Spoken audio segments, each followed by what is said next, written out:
അങ്ങനെ അനുമോൾ കപ്പ് തൂക്കിയിരിക്കുകയാണ് സുഹൃത്തുക്കളെ.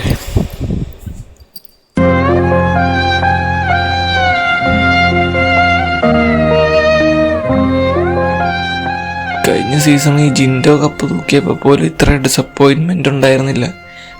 ആ സീസണിലെല്ലാം കച്ചക്കൂറ ടീംസ് ആയിരുന്നു. അതിൽ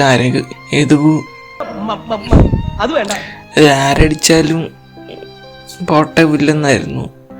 ജാസ്മിനെ കിട്ടിയില്ല, അതിൻ്റെ ഒരു ആശ്വാസം. പക്ഷേ ഈ സീസണിൽ കുറച്ച് പാളിച്ചകളൊക്കെ പറ്റിയിട്ടുണ്ടെങ്കിൽ പോലും ഡിസർവിങ് ആയ ഒത്തിരി കണ്ടസ്റ്റൻസ് ഉണ്ടായിരുന്നു. ഇപ്പോൾ ഈ സീസണിൽ ഇപ്പോൾ എന്താ ഉണ്ടായേ? ജനാധിപത്യം തോറ്റു, PR ജയിച്ചു, അല്ലാതെ എന്തു പറയാനോ.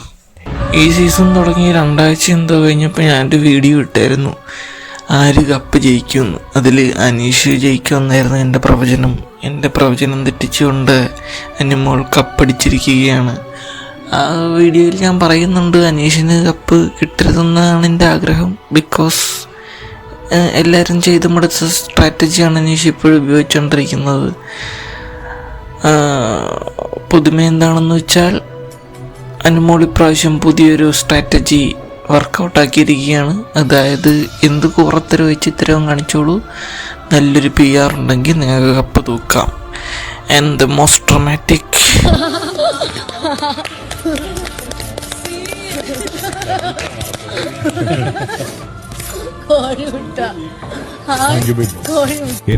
the most dirty അടുത്ത് വന്നിരുന്ന എന്താണ് ചെയ്യുന്നത്? ഉമ്മ കൊടുക്കും, കിസ് ചെയ്യും. നിങ്ങൾ അവിടെ ഇരിക്കുന്നേ? എല്ലാരും വാ.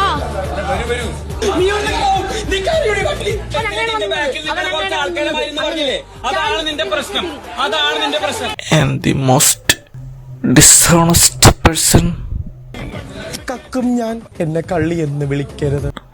raising the cup.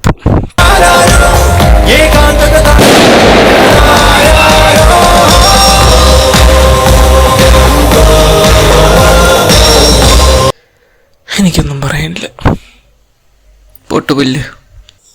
എൻ്റെ ഒരു അഭിപ്രായത്തിൽ PR ടീമിനും ഒരു കപ്പ് അല്ലെങ്കിൽ ജൂറിയുടെ ഒരു സ്പെഷ്യൽ പരാമർശമെങ്കിലും ആവാമായിരുന്നു. ബൈ.